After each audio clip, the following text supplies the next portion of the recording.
is going to attract left, right, independents, Republicans, Democrats. The congressman says he supports reforms to make the Senate work better, like changing the filibuster rules. But he says that's not the key to making the Senate work the way it should. There used to be men and women in that Senate who cut a swath. Sam Nunn, Jackson, who really you were attracted to because they did the same thing. Look, Ed Kennedy was noted for working across the aisle. And a few more of them with this president, and I think you can do it. Now, the change that's needed is truly to what I saw in the military. Good leadership can do anything. The people want to trust again. They want to believe again. But how can they? After a generation that ends with, I can't win in the Republican primary. Now I'm a Democrat. But I was co-chairman of George Bush's campaign in Pennsylvania. I'm sorry, Arlen Specter, I can respect you.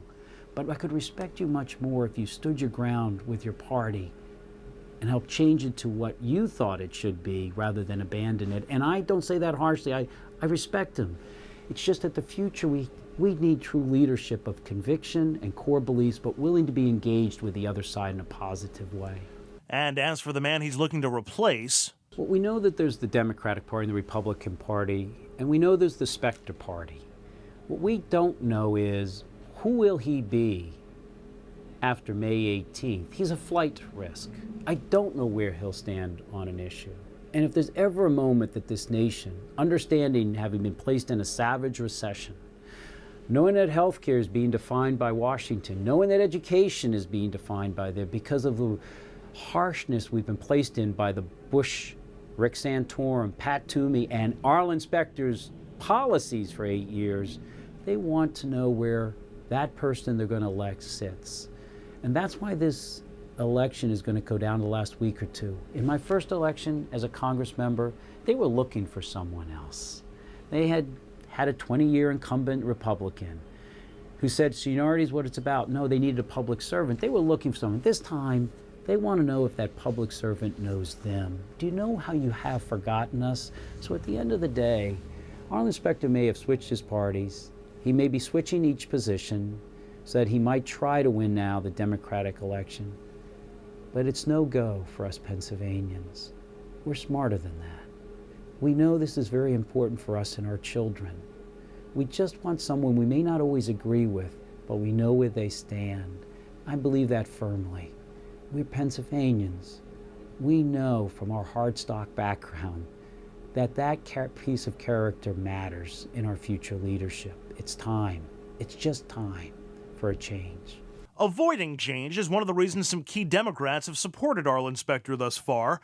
They say he's more electable than Sestak, especially in a tight November race against the ultra-conservative former Congressman Pat Toomey. Now remember, over a year ago, Arlen Specter ran from Pat Toomey. The reason he switched is not being courted.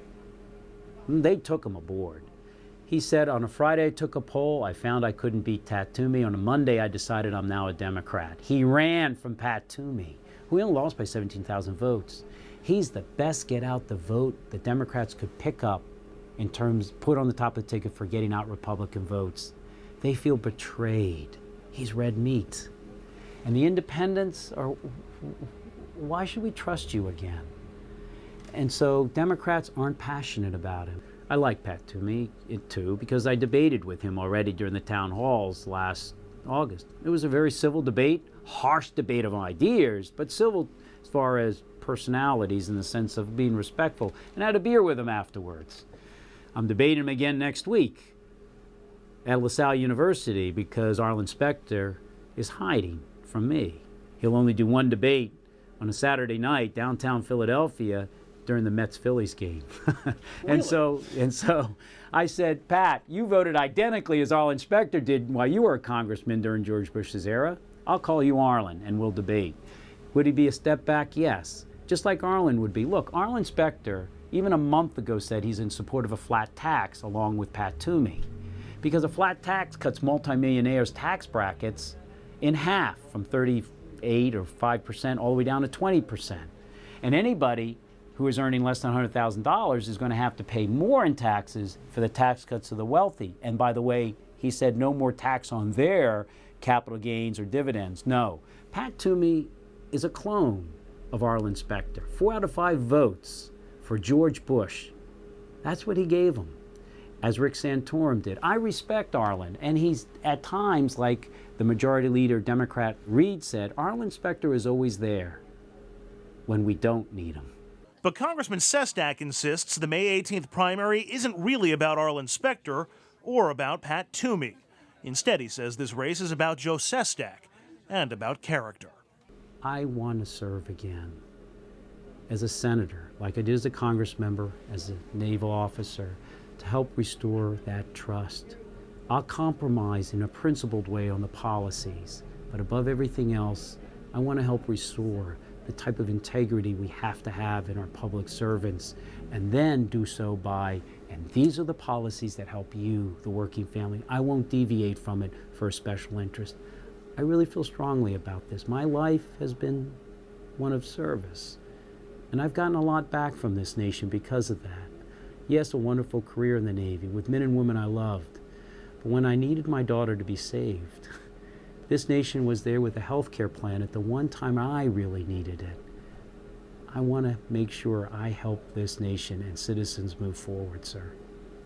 We shall see what happens come Pennsylvania primary day on May 18th. By the way, what you just saw, long as it was only a fraction of my interview with Representative Sestak. We're going to post a much longer version of the interview on RNN's YouTube page next week.